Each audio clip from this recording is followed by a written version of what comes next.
Hello guys, स्वागत है आप सभी का आपके अपने channel chemistry bye KD sir में। आज का हमारा टॉपिक है ग्लूकोज को हमें चेंज करना है ग्लूकोनिक एसिड में। ये बायोमोलिक्यूल चैप्टर के कन्वर्जन है एक्चुअली, जो लगभग पूछा जाता रहता है। तो सबसे पहले आपको, कई बच्चों को जिनको ग्लूकोज का स्ट्रक्चर बनाना नहीं आता, तो मैं पहले बताना चाहूँगा ग्लूकोज का स्ट्रक्चर कैसे बना सकते हैं आप। ग्लूकोज का फॉर्मूला होता है C6H12O6। और बदकिस्मती से फ्रक्टोज का फॉर्मूला भी सेम यही होता है। तो बट ये बाई स्ट्रक्चर दोनों अलग होते हैं, तो इसका स्ट्रक्चर बनता कैसे है आप पहले वो देख लें। देखिए, इसका स्ट्रक्चर को बनाने के लिए सबसे पहले आपको 6 कार्बन लिखने हैं ऐसे लाइन से, बिल्कुल ठीक है। 6 कार्बन आप लिखेंगे। 6 हो गए, 1 2 3 4 5 6 हो गए, ठीक है। सबसे ऊपर आपको लिखना है CHO और सबसे नीचे आपको लिखना है CH2OH। हो गया। कार्बन नंबर थर्ड पे आपको OH लगाना है लेफ्ट साइड में। बाकी सारे OH आपको लगाने हैं, हर एक कार्बन पे आप OH लगाएंगे राइट साइड में, ठीक है। बाकी जो बची हुई जगह है वहाँ पे आप H लगा देंगे, H, ठीक है। ये जो स्ट्रक्चर आपके सामने बन गया है, इसको हम लोग बोलते हैं ग्लूकोज, ठीक है। यहाँ पे देखिए, ग्लूकोज में सबसे ऊपर जो ग्रुप होता है उसको हम लोग बोलते हैं एल्डिहाइड। और जो कीटोन बना उसको बनाएंगे हम लोग फ्रक्टोज को, उसमें जो ग्रुप आता है वो हमारा होता है कीटोन, ठीक।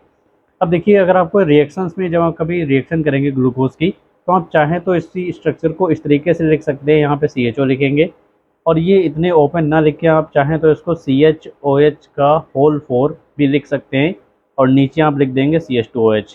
तो आप एग्ज़ाम में इसको इस तरीके से शॉर्ट फॉर्म में यूज़ कर सकते हैं रिएक्शन को करने के लिए। इसमें बिल्कुल भी कुछ गलत नहीं होने वाला। तो उम्मीद है आपको ग्लूकोज का स्ट्रक्चर कैसे बनता है ये समझ आया होगा। अब हम बात करते हैं ग्लूकोज को हम लोग ग्लूक्वेरिक एसिड में कैसे चेंज कर सकते हैं। तो देखिए भैया, इसका तरीका होता है एक्चुअली, अगर आप कभी इस कंपाउंड, ये जो हमें दिख रहा है ग्लूकोज, इस कंपाउंड की रिएक्शन अगर हम लोग एक नेसेंट ऑक्सीजन से करें, ठीक है। आपको यहाँ पे एक नेसेंट ऑक्सीजन यूज़ करना है और इस काम को करने के लिए आपको एरो पे लिखना है Br2 और H2O, ठीक है। एग्जाम में आपके सामने ये ऐसी पूछे जाती है reaction, what happened when glucose react with bromine water. यानी कि क्या होता है भाई, जब ग्लूकोज की रिएक्शन हम लोग ब्रोमीन वाटर से करते हैं, तो ऐसे रिएक्शन में क्या होता है, कैसे क्या बनता है, ये आपको बताना होता है एग्ज़ाम में। तो वो सेम यही रिएक्शन होती है। ब्रोमीन और वाटर, एक अगर हम बात करें, ये दोनों जो कंबाइंड हो जाते हैं तो ये दोनों बनते हैं भैया माइल्ड ऑक्सीडाइजिंग एजेंट, ठीक है। इसको हम लोग बोलते हैं माइल्ड ऑक्सीडाइजिंग एजेंट। इसका मतलब ये होता है कि ये आराम से, मतलब किसी भी चीज़ का बहुत धीरे धीरे ऑक्सीडेशन करते हैं, यानी कि वो एक ही जगह पर O को जोड़ सकते हैं, इसमें बहुत सारे ऑक्सीजन नहीं जुड़ सकते। तो आप क्या करेंगे, इस वाले O को आप यहाँ पे जोड़ देंगे। ये हमारा ब्रोमीन वाटर का ही काम है एक्चुअली। जो CHO लिखा था वो चेंज हो जाएगा COOH में, और नीचे हमारे पास बचेगा CHOH का होल 4, जो जैसे लिखा था उसको वैसे लिखा रहने देंगे आप। नीचे हमारे पास था CH2OH, ठीक है। तो ये रिएक्शन आपको दिखने में खतरनाक जरूर लग रही होगी कंपाउंड ये, पर एक्चुअली ये खतरनाक नहीं है, क्योंकि आपको बस स्ट्रक्चर बनाना है और इस सिर्फ इस CHO पे काम करना है और आपको कहीं कुछ नहीं करना है। तो ये रिएक्शन बिल्कुल भी डिफिकल्ट नहीं है।